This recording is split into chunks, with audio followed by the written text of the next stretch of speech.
आज हम पढ़ेंगे श्रुति सम भिन्नार्थक शब्द। श्रुति का अर्थ है जो सुनने में सम यानी समान हो, लेकिन अर्थ कैसे हो उनके अलग अलग। तो हमारा आज का विषय है श्रुति सम भिन्नार्थक शब्द, जिन्हें हम एक अन्य नाम से भी जानते हैं समरूपी भिन्नार्थक शब्द। तो आइए अब हम आरंभ करते हैं समरूपी भिन्नार्थक शब्द या श्रुति सम भिन्नार्थक शब्द। तो देखिए, सबसे पहला है अनल अनिल। अनल अनिल, अनल का अर्थ होता है अग्नि और अनिल होती है हवा।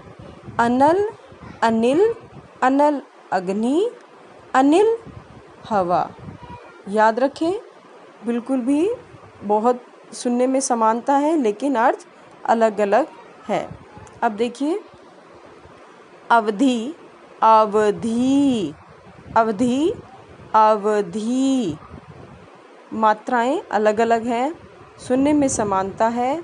अवधि का अर्थ है समय सीमा, यानी समय को हम अवधि कहते हैं, एक लिमिटेड टाइम पीरियड है उसे हम कहते हैं अवधि।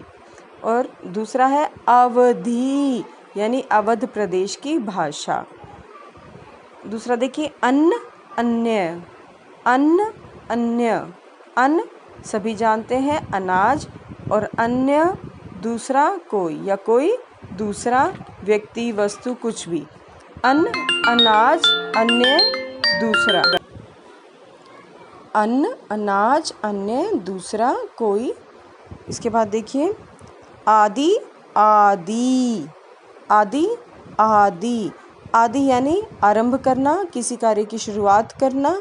और आदि यानी अभ्यस्त हो गया, हम जैसे हम कहते हैं कि वह यह कार्य करने का आदी है, यानी उसे उस चीज़ की प्रैक्टिस है, अभ्यस्त।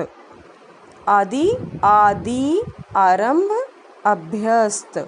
इसके बाद देखिए, अतल अतुल, अतल अतुल, अतल यानी बहुत गहरा, और अतुल मतलब जिसकी तुलना ना हो, यानी जिसकी कोई समानता नहीं है, जिसे हम कंपेयर नहीं कर सकते। अतल बहुत गहरा, अतुल जिसकी तुलना न हो। इसके पश्चात देखिए आप, असमान आसमान, असमान यानी अ मतलब नहीं, समान यानी जो बराबर नहीं है, यानी जो समान न हो। और आसमान, आसमान सभी जानते हैं आकाश, आकाश को हम क्या कहते हैं, आसमान। इसके बाद देखिए, अब आसन आसन्न, आसन आसन्न, आसन मतलब बैठने का ढंग, जो हमारे बैठने का तरीका होता है।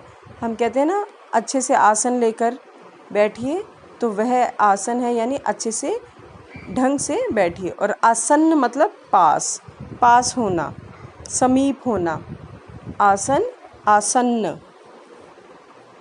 तो इस प्रकार अभी आपने, ये आपकी पाठ्य पुस्तक से ही लिए गए हैं हिंदी व्याकरण से, और आपको 1 से 20 तक इन्हें करना है। और अब मैं विस्तार से इन्हें आपको समझा रही हूँ, ताकि प्रत्येक शब्द के अर्थ से आप अवगत होते रहें।